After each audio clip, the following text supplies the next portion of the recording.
ദുബായിൽ കുടുംബാംഗങ്ങളെയും വീട്ടുജോലിക്കാരെയും നിർബന്ധിത ആരോഗ്യ ഇൻഷുറൻസ് പദ്ധതിയിൽ ചേർക്കാനുള്ള സമയപരിധി ഈ വർഷം അവസാനം വരെ നീട്ടിയതായി ദുബായ് ഹെൽത്ത് അതോറിറ്റി അറിയിച്ചു. ജൂൺ 30-നകം എല്ലാവർക്കും ഇൻഷുറൻസ് നിർബന്ധമാക്കുമെന്നാണ് നേരത്തെ അറിയിച്ചിരുന്നത്.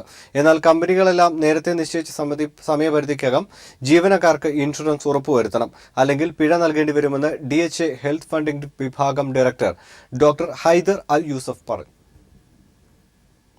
Indian social club Oman Kerala വിഭാഗം കേരള നിയമസഭയിലേക്ക് നടന്ന തെരഞ്ഞെടുപ്പിൽ വിജയിച്ച ഇടതുപക്ഷ ജനാധിപത്യ മുന്നണി സർക്കാരിന് ഐക്യദാർഢ്യം പ്രകടിപ്പിച്ചുകൊണ്ട് ആഘോഷ പരിപാടികൾ സംഘടിപ്പിച്ചു. ഇന്ത്യൻ സോഷ്യൽ ക്ലബ് ഹാളിൽ സംഘടിപ്പിച്ച ആഘോഷ പരിപാടിയിൽ 700-ലേറെ ആളുകൾ പങ്കെടുത്തു. PM ജാബിൽ അധ്യക്ഷനായ ചടങ്ങിൽ റെജിലാൽ കൊക്കാടൽ, ബാലകൃഷ്ണൻ, സന്തോഷ് പിള്ള മുതലായവർ സംസാരിച്ചു. കേരള വിഭാഗം അംഗങ്ങളായ വർഷ വിജയൻ, മർഫി വിജയൻ എന്നിവർ അവതരിപ്പിച്ച നൃത്തം, PM ജാബിൽ നയിച്ച ഗാനമേള, പത്മനാഭൻ തലോറയുടെ നേതൃത്വത്തിൽ അരങ്ങേറിയ സ്കിറ്റ്, മസ്കറ്റ് പഞ്ചവാദ്യ സംഘം അവതരിപ്പിച്ച ശിങ്കാരി മേളം തുടങ്ങി ഒട്ടേറെ കലാപരിപാടികളും അരങ്ങേറി. പല കാലങ്ങളിലായി വ്യത്യസ്ത കുറ്റകൃത്യങ്ങൾക്ക് ശിക്ഷിക്കപ്പെട്ട് ജയിൽ ശിക്ഷ അനുഭവിക്കുന്ന 247 തടവുകാരെ നിരുപാധികം വിട്ടയക്കാൻ റാഖ് ഭരണാധികാരി ഷെയ്ഖ് സൗദ് ബിൻ സഖർ അൽ ഖാസിമി ഉത്തരവിട്ടു. സാമ്പത്തിക കുറ്റകൃത്യങ്ങളിൽപ്പെട്ട് തടവ് ശിക്ഷ അനുഭവിക്കുന്നവരാണ് ഇവരിൽ ഭൂരിഭാഗവും. റംസാൻ മാസത്തിൽ പ്രത്യേക പരിഗണന നൽകിയാണ് ഇവരെ വിട്ടയക്കുന്നത്. തുടർച്ചയായ 4-ാം വർഷവും മലബാർ ഗോൾഡ് ആൻഡ് ഡയമണ്ട്സിന്റെ സൂപ്പർ ബ്രാൻഡ് പുരസ്കാരം ലഭിച്ചു. Dubai festival city inter continental ഹോട്ടലിൽ നടന്ന ചടങ്ങിൽ super brands council chairman Mike ഇംഗ്ലീഷിൽ നിന്ന് Malabar gold and diamond international operations managing director MP Shamlal Ahammed പുരസ്കാരം ഏറ്റുവാങ്ങി. തുടർച്ചയായ 4-ാം വർഷവും സൂപ്പർ ബ്രാൻഡ് ബഹുമതി ലഭിക്കുന്നത് അഭിമാനാർഹമായ നേട്ടമാണെന്ന് MP ഷംലാൽ അഹമ്മദ് പറഞ്ഞു. ദീർഘകാല ബന്ധങ്ങൾ സ്ഥാപിക്കുകയാണ് തങ്ങളുടെ ബ്രാൻഡിലൂടെ ശ്രമിക്കുന്നതെന്ന് Malabar group executive director KP Abdul Salam പറഞ്ഞു. വിഷൻ 2030 നടപ്പാക്കുന്നതിനുള്ള കർമ്മ പദ്ധതികൾ ആവിഷ്കരിക്കാൻ സൗദി 2ാം കിരീടാവകാശിയും സൗദി സാമ്പത്തിക സമിതി തലവനുമായ മുഹമ്മദ് ബിൻ സൽമാൻ രാജകുമാരന്റെ അധ്യക്ഷതയിൽ ചേർന്ന സാമ്പത്തിക സമിതി യോഗം തീരുമാനിച്ചു. നിശ്ചിത സമയം നിശ്ചിത പദ്ധതികൾ നടപ്പാക്കണമെന്ന് യോഗം നിർദ്ദേശിച്ചു. ഇക്കഴിഞ്ഞ ഏപ്രിൽ 25-നാണ് സൗദിയുടെ സാമ്പത്തിക ചരിത്രത്തിൽ വഴിത്തിരിവാകുന്ന സൗദി വിഷൻ 2030-നെ കുറിച്ച് സൗദി 2ാം കിരീടാവകാശിയും പ്രതിരോധ മന്ത്രിയുമായ മുഹമ്മദ് ബിൻ നായിഫ് രാജകുമാരൻ പ്രഖ്യാപിച്ചത്. പ്രധാനമായും 3 ഭാഗമായാണ് വിഷൻ 30-നെ തരംതിരിച്ചിരിക്കുന്നത്. ഇവ വളർന്നുകൊണ്ടിരിക്കുന്ന സാമ്പത്തിക മേഖല, ഊർജ്ജസ്വലരായ സമൂഹം, ഉത്കർഷേർച്ച നിറഞ്ഞ രാജ്യം എന്നിങ്ങനെയാണവ. എണ്ണയെ ആശ്രയിച്ചു കഴിയുന്ന രാജ്യത്തെ പ്രധാനമായും എണ്ണയിതര മേഖലയിൽ നിന്നും വരുമാനം വർദ്ധിപ്പിക്കുന്നതാണ് വിഷൻ 2030 ലക്ഷ്യമാക്കുന്നത്. കഴിഞ്ഞ വർഷം 16% എണ്ണയിതര മേഖലയിൽ നിന്നുള്ള വരുമാനം. ഇത് താമസിയാതെ 50% ഉയർത്തും. പ്രാദേശിക വരുമാനം 3.8% നിന്നും 5.7% ഉയർത്തും. നിലവിലെ എണ്ണ പ്രകൃതിവാതക ഉൽപാദനവും വർദ്ധിപ്പിക്കും. രാജ്യത്തെ നിക്ഷേപം 600 ബില്യൺ റിയാലിൽ നിന്നും 7 ട്രില്യനായി ഉയർത്തും. രാജ്യത്തെ ആയുസ് ദൈർഘ്യം 74 വയസ്സാണ്. ഇത് 84 വയസ്സായി ഉയർത്തും. ഉംറ തീർത്ഥാടകരുടെ എണ്ണം 8 ദശലക്ഷത്തിൽ നിന്നും 30 ദശലക്ഷമായി ഉയരും. അതേസമയം പൈലറ്റില്ല വിമാനങ്ങൾ സൗദിയിൽ നിർമ്മിക്കാനുള്ള പദ്ധതി സൗദി 2ാം കിരീടാവകാശിയും പ്രതിരോധ മന്ത്രിയുമായ മുഹമ്മദ് ബിൻ സൽമാൻ രാജകുമാരൻ പരിശോധിച്ചു. Prince Sultan technical and research സെന്ററാണ് പൈലറ്റില്ല വിമാനം നിർമ്മിക്കുന്നത്. സൗദിക്ക് വേണ്ട യുദ്ധവിമാനങ്ങളും ആയുധങ്ങളും സൗദിയിൽ തന്നെ നിർമ്മിക്കുന്നതിന് സൗദി വിഷൻ 2030 പ്രഖ്യാപനത്തിൽ വ്യക്തമാക്കിയിരുന്നു. News bureau, Dammam. വിശുദ്ധ റമദാനോടനുബന്ധിച്ച് സൗദി ഭരണാധികാരി സൽമാൻ രാജാവിന്റെ പൊതുമാപ്പിൽ മോചനത്തിന് അർഹരായവരെ കണ്ടെത്തുന്നതിന് വിവിധ ഗവർണറേറ്റുകളുടെ കീഴിലുള്ള സമിതികൾ പ്രവർത്തിച്ചു തുടങ്ങി. പൊതുസുരക്ഷാ ഭീഷണിക്കുണ്ടാക്കുന്ന പ്രവർത്തനങ്ങളിൽ ഏർപ്പെടൽ, ബിനാമി ബിസിനസ്, വ്യാജ വസ്തുക്കൾ വിൽപ്പന നടത്തൽ തുടങ്ങിയ കേസുകളിൽ ഉൾപ്പെട്ടവർക്കും മറ്റും പൊതുമാപ്പിന്റെ ആനുകൂല്യം ലഭിക്കില്ല. വ്യാജരേഖ ചമച്ചതിന്റെ പേരിൽ ശിക്ഷിക്കപ്പെട്ട് ശിക്ഷാ കാലാവധി തീരാൻ 1 വർഷമോ അതിൽ കുറവോ ബാക്കിയുണ്ടെങ്കിൽ അവരെ മോചനത്തിന് പരിഗണിക്കും. റോഡപകടത്തിലും മറ്റും ഉൾപ്പെട്ട് ജയിലിൽ അടയ്ക്കപ്പെടുകയും ഇതുമായി ബന്ധപ്പെട്ട ദിയ സംഖ്യ നൽകുകയും ചെയ്തവരെയും മോചിപ്പിക്കും. കേരള ആർട്ട് ലവേഴ്സ് അസോസിയേഷൻ കലാ കുവൈറ്റ് ഏർപ്പെടുത്തിയിട്ടുള്ള കുവൈറ്റ് കലാ ട്രസ്റ്റ് എൻറോൾമെന്ററിനുള്ള ഈ വർഷത്തെ അപേക്ഷകൾ ക്ഷണിച്ചു. 2016 വർഷത്തെ SSLC പരീക്ഷയിൽ മലയാള മീഡിയത്തിൽ പഠിച്ച് ഉന്നത മാർക്കോടെ വിജയിച്ച നിർധന വിദ്യാർത്ഥികൾക്കാണ് എൻറോൾമെന്റ്. ഓരോ ജില്ലയിൽ നിന്നും 2 കുട്ടികൾക്ക് 5000 രൂപ വീതമാണ് എൻറോൾമെന്റ്. കൂടുതൽ വിവരങ്ങൾക്ക് കലാഭാരവാഹികളുമായി ബന്ധപ്പെടണം. ഒമാനിലെ പ്രമുഖ സാംസ്കാരിക സംഘടനയായ കൈരളിയുടെ പ്രവർത്തകനും തിരുവനന്തപുരം പേട്ട സ്വദേശിയുമായ അന്തരിച്ച മോഹനന്റെ കുടുംബത്തെ സഹായിക്കുന്നതിനായി ഒമാനിലെ സുഹൃത്തുക്കൾ സ്വരൂപിച്ച 1.5 ലക്ഷം രൂപ മോഹനന്റെ വസതിയിൽ നടന്ന ചടങ്ങിൽ കേരള പ്രവാസി സംഘം general secretary KV Abdul Khader MLA, സഹധർമ്മിണി രജനിക്ക് കൈമാറി. സംസ്ഥാന വൈസ് പ്രസിഡന്റ് കെ വിജയകുമാർ, ജില്ലാ സെക്രട്ടറി സജീവ് തൈക്കാട്, കൈരളി പ്രതിനിധി ഷാജി റാണ, കേരള പ്രവാസി സംഘം ജില്ലാ നേതാക്കൾ, CPIM Vanchiyoor area secretary Lenin എന്നിവർ പങ്കെടുത്തു. 5 വർഷത്തെ പ്രവാസ ജീവിതം അവസാനിപ്പിച്ച് നാട്ടിൽ പോകുന്ന നമിത ശ്യാമിന് RR മലയാളി സമാജം യാത്രയയപ്പ് നൽകി. RR യൂണിവേഴ്സിറ്റി ജീവനക്കാരിയും മലയാളി സമാജം വനിതാ വിംഗ് സജീവ പ്രവർത്തകയുമായിരുന്നു Namitha Shyam.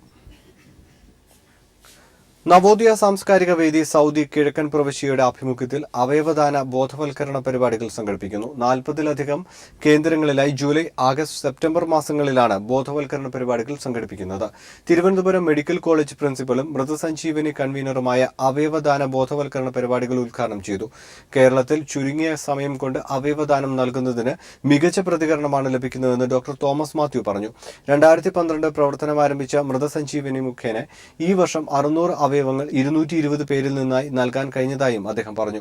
Navodaya Samskarika Vedi general secretary Prabhakaran Kannur, president Pavanan Mulakkeel, രക്ഷാധികാരി EM കബീർ എന്നിവർ വാർത്താസമ്മേളനത്തിൽ പങ്കെടുത്തു. കിഴക്കൻ പ്രവിശ്യയിലെ വിവിധ ഇന്ത്യൻ സ്കൂളുകളിൽ നിന്ന് കഴിഞ്ഞ അധ്യയന വർഷത്തെ +2 പരീക്ഷയിൽ ആദ്യ 3 സ്ഥാനങ്ങൾക്ക് അർഹരായ കുട്ടികളെ ദമാം നവോദയ സാംസ്കാരിക വേദി കിഴക്കൻ പ്രവിശ്യ മെറിറ്റ് അവാർഡ് നൽകി ആദരിക്കുന്നു. ശനിയാഴ്ച വൈകിട്ട് 6:30 ദമാം പാരഗൺ ഓഡിറ്റോറിയത്തിൽ സംഘടിപ്പിക്കുന്ന ചടങ്ങിൽ തിരുവനന്തപുരം ഗവൺമെന്റ് മെഡിക്കൽ കോളേജ് പ്രിൻസിപ്പലും കേരള ഗവൺമെന്റ് അവയവദാന പദ്ധതി മൃതസഞ്ജീവനിയുടെ സംസ്ഥാനതല കൺവീനറുമായ ഡോക്ടർ തോമസ് മാത്യു മുഖ്യാതിഥിയാവും. Dammam international Indian school managing director Muhammad Abdul Waris ചടങ്ങ് ഉദ്ഘാടനം ചെയ്യും. കിഴക്കൻ പ്രവിശ്യയിലെ വിവിധ സ്കൂളുകളിലെ പ്രിൻസിപ്പൽമാരോടൊപ്പം സാമൂഹിക സാംസ്കാരിക രംഗത്തെ പ്രമുഖ വ്യക്തിത്വങ്ങളും പങ്കെടുക്കും.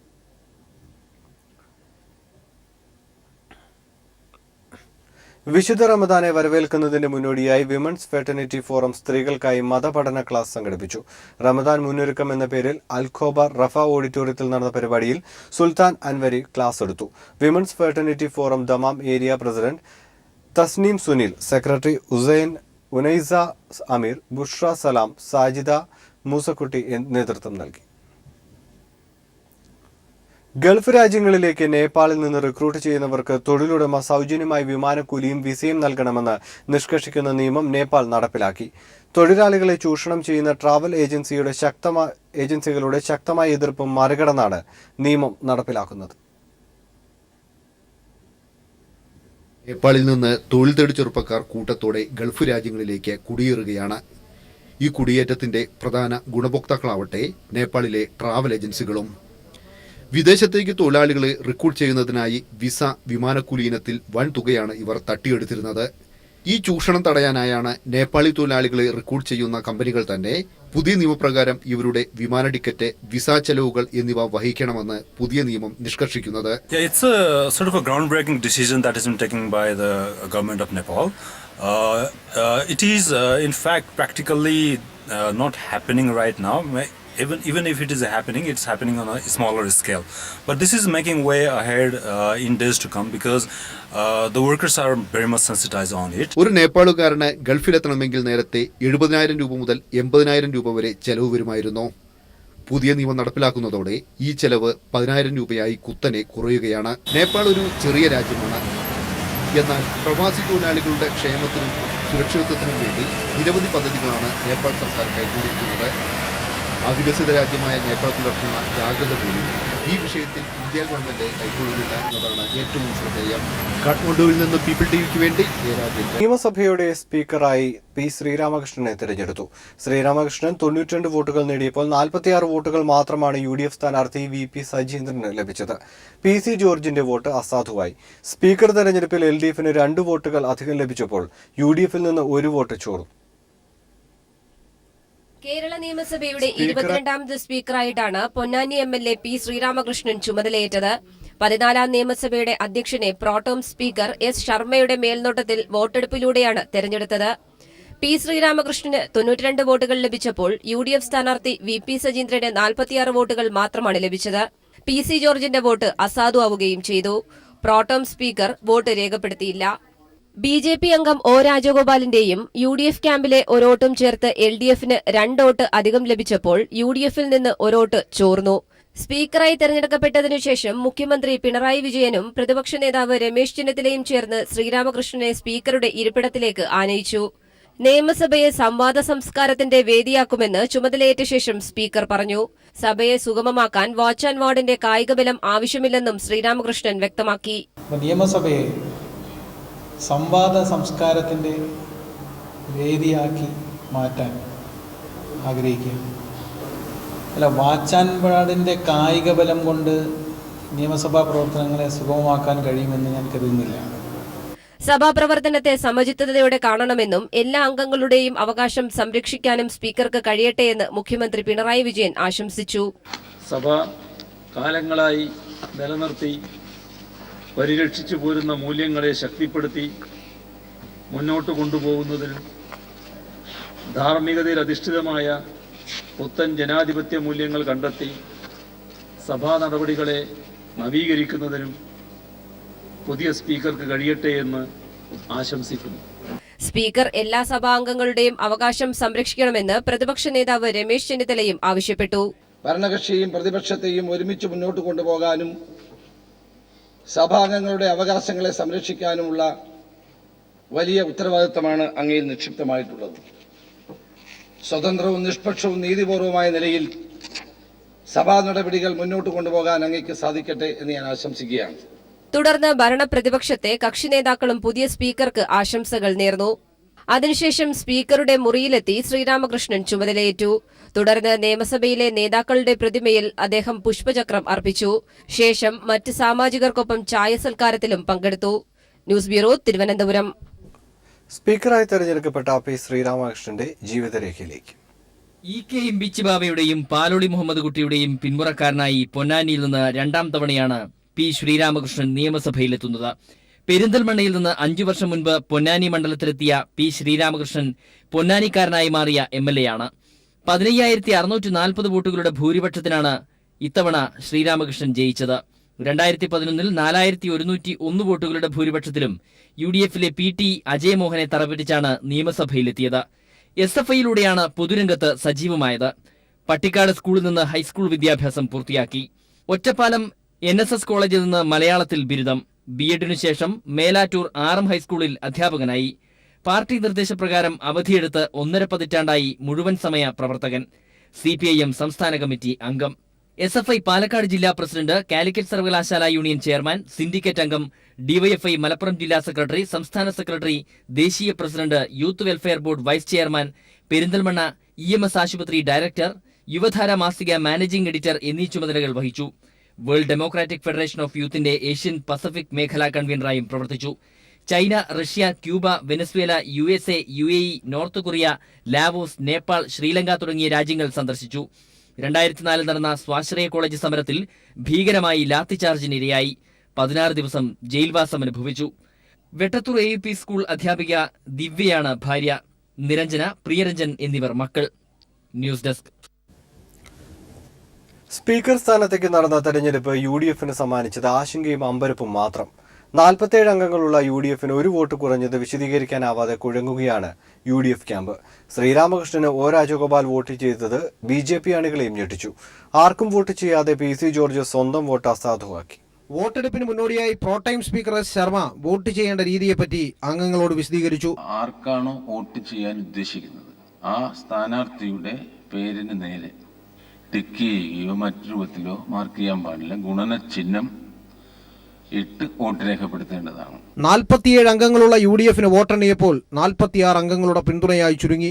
സ്വന്തം പോസ്റ്റിലേക്ക് ഗോളടിച്ചു കയറ്റിയ ആ MLA ആരെന്ന ചോദ്യത്തിന് പ്രതിപക്ഷ നേതാവിന്റെ മറുപടി ഇങ്ങനെ: അത് ഒരു വോട്ട് കുറഞ്ഞിട്ടുണ്ട്. അത് എനിക്ക് തോന്നി വോട്ടിങ്ങിൻ്റെ അകത്ത് വന്നിട്ടുള്ള ചില ഇപ്പം പരിചയക്കുറവ് കൊണ്ടൊക്കെ സംഭവിച്ചിട്ടുള്ളതാകാം എന്നുള്ളതാണ്. വേറെ മനഃപൂർവ്വം ഞങ്ങൾ പരിശോധിക്കുന്നുണ്ട്.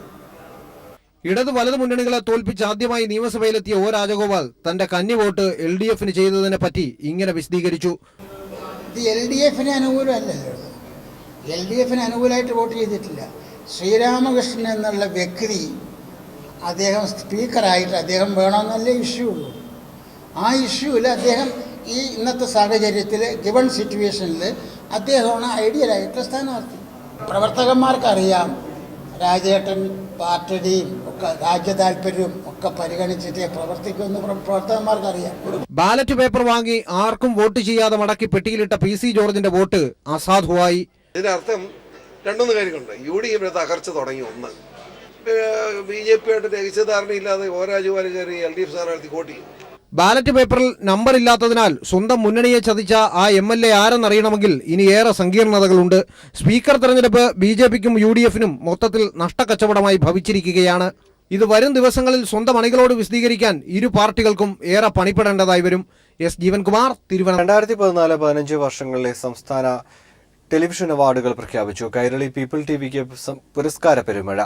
16 അവാർഡുകളാണ് കൈരളി പീപ്പിൾ നേടിയത്. മികച്ച പരിപാടിയായി കൈരളി TV MD ജോൺ ബ്രിട്ടാസിന്റെ JB ജംഗ്ഷൻ തെരഞ്ഞെടുത്തു. EM അഷ്റഫ്, NP ചന്ദ്രശേഖരൻ, ബിജു മുതത്തി എന്നിവരും അവാർഡിന് അർഹരായി. മുൻ സർക്കാരിന്റെ കാലത്ത് തീരുമാനിച്ചിരുന്ന അവാർഡ് പ്രഖ്യാപനം തെരഞ്ഞെടുപ്പ് കാരണം നീട്ടിവെക്കുകയായിരുന്നു. 2014-ലെയും 2015-ലെയും സംസ്ഥാന ടെലിവിഷൻ അവാർഡുകളാണ് തിരുവനന്തപുരത്ത് മന്ത്രി AK ബാലൻ പ്രഖ്യാപിച്ചത്. ആകെ 15 അവാർഡുകളാണ് കൈരളി പീപ്പിൾ TV കരസ്ഥമാക്കിയത്. മികച്ച ടെലിവിഷൻ ഷോയായി കൈരളി TV MD ജോൺ ബ്രിട്ടാസിന്റെ JB ജംഗ്ഷൻ തെരഞ്ഞെടുക്കപ്പെട്ടു. കൺമണിയുടെയും വാവ സുരേഷിന്റെയും എപ്പിസോഡുകളാണ് അവാർഡിന് അർഹമാക്കിയത്. മികച്ച വാർത്താവതാരകനായി ന്യൂസ് ഡയറക്ടർ NP ചന്ദ്രശേഖരനെ തെരഞ്ഞെടുത്തു. മികച്ച ടെലിഫിലുമായി Kairali people middle east director EM അഷ്റഫിന്റെ ബോംബിഴൂർ മയ്യഴി അവാർഡിന് അർഹമായി. ബോംബിഴൂർ മയ്യഴിയിലൂടെ EM അഷ്റഫ് മികച്ച സംവിധായകനുമായി. മികച്ച ഡോക്യുമെന്ററിയായി ബിജു മുത്തത്തിയുടെ കേരള എക്സ്പ്രസ് തെരഞ്ഞെടുക്കപ്പെട്ടു. അമ്മക്കിളി എന്ന എപ്പിസോഡിനാണ് പുരസ്കാരം. കേരള എക്സ്പ്രസിന്റെ അവതരണത്തിന് ബിജു മുത്തത്തി പ്രത്യേക ജൂറി പരാമർശത്തിന് അർഹനായി. മികച്ച വിവരണത്തിന് പ്രവീൺ ഇറവങ്കര അവാർഡിന് അർഹനായി. ആറ്റുകാൽ പൊങ്കാലയുടെ തത്സമയ വിവരണത്തിനാണ് പുരസ്കാരം. കഥേതര വിഭാഗത്തിൽ മികച്ച അവതാരികയായി ഭാഗ്യലക്ഷ്മിയെ തെരഞ്ഞെടുത്തു. സെൽഫി എന്ന ടോക്ക് ഷോയാണ് അവാർഡിന് അർഹമാക്കിയത്. കഥാവിഭാഗത്തിൽ കുട്ടികളുടെ മികച്ച ഷോർട്ട് ഫിലിമായി കോട്ടി തിരഞ്ഞെടുക്കപ്പെട്ടു. മികച്ച നടൻ ഉന്മാദം ടെലിഫിലിമിലെ അഭിനയത്തിന് മുരുകൻ അർഹനായി. കോട്ടിയിലെ അഭിനയത്തിലൂടെ അക്ഷയ്, നിതീഷ് എന്നിവർ മികച്ച ബാലതാരങ്ങളായി. ഉന്മാദം ടെലിഫിലിമിലൂടെ ശ്യാമള നടിക്കുള്ള പ്രത്യേക ജൂറി പരാമർശം നേടി. സഖ്യപുത്രി ദുഃഖപുത്രി എന്ന ഡോക്യുമെന്ററിയും പ്രത്യേക ജൂറി പരാമർശത്തിന് അർഹമായി. തിരുവനന്തപുരം ക്രൈസ്റ്റ് നഗർ സ്കൂളിലെ വിദ്യാർത്ഥികളുടെ പ്രയത്നമാണ് ഡോക്യുമെന്ററി. 2015-ലെ മികച്ച ബാലതാരമായി ആരോമൽ തെരഞ്ഞെടുക്കപ്പെട്ടു. കുഞ്ഞേടത്തിയിലെ അഭിനയത്തിനാണ് അവാർഡ്.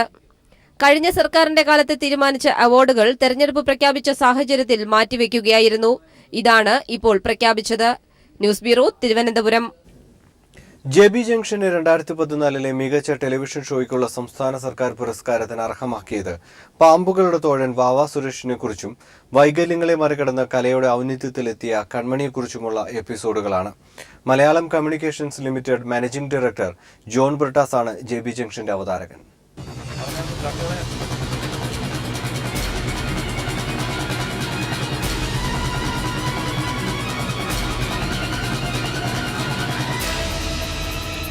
ഒരർത്ഥത്തിൽ വാവാ സുരേഷിന്റെയും കൺമണിയുടെയും ജീവിതം പോരാട്ടം മാത്രം നിറഞ്ഞതാണ്. ഈ സ്റ്റേജ് പ്രോഗ്രാമിലൊക്കെ പോകുമ്പോൾ ചില ആൾക്കാർക്ക് മനസ്സിൽ തോന്നാറുണ്ടായിരിക്കാം എനിക്കത് ചുമ്മാതെ കിട്ടുന്നതായിരിക്കും, എനിക്ക് ഇങ്ങനെ വൈകല്യം ഉള്ളത് കൊണ്ട് കിട്ടുന്നതായിരിക്കും. അങ്ങനെ ഒരു പോയിന്റ് വരുമ്പോൾ എനിക്കൊരു വിഷമം ഉണ്ടാകാറുണ്ട്. ഒരാൾ പാമ്പുകളുടെ തോടനായി ഒറ്റയാൾ പോരാട്ടം നടത്തുമ്പോൾ വൈകല്യങ്ങളെ നേർക്കുനേർ നിന്ന് തോൽപ്പിച്ച് കൺമണി. ഏതൊരാളെയും ജീവിക്കാൻ മാത്രം കൊതിപ്പിക്കുന്ന എപ്പിസോഡുകൾ.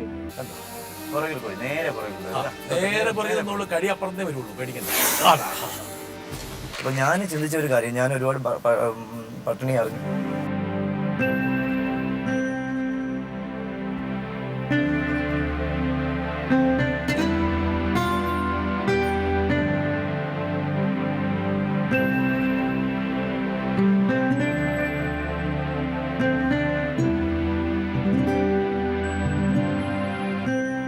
സുരേഷ്, സാരമില്ല സാറേ, എന്ത് പറ്റി വാട്ട് ഹാപ്പൻ? ശരിയായി, എന്ത് പറ്റി? ഈ പുരസ്കാരം വാവയ്ക്കും കൺമണിക്കും കൂടി അവകാശപ്പെട്ടതാണ്. JB ജംഗ്ഷൻ ശനി ഞായർ ദിവസങ്ങളിൽ രാത്രി 9 മണിക്ക് കൈരളിയിലും രാത്രി 10-ന് പീപ്പിളിലും സംപ്രേഷണം തുടരുന്നു. നിരവധി ജീവിതകഥകൾ പറഞ്ഞ്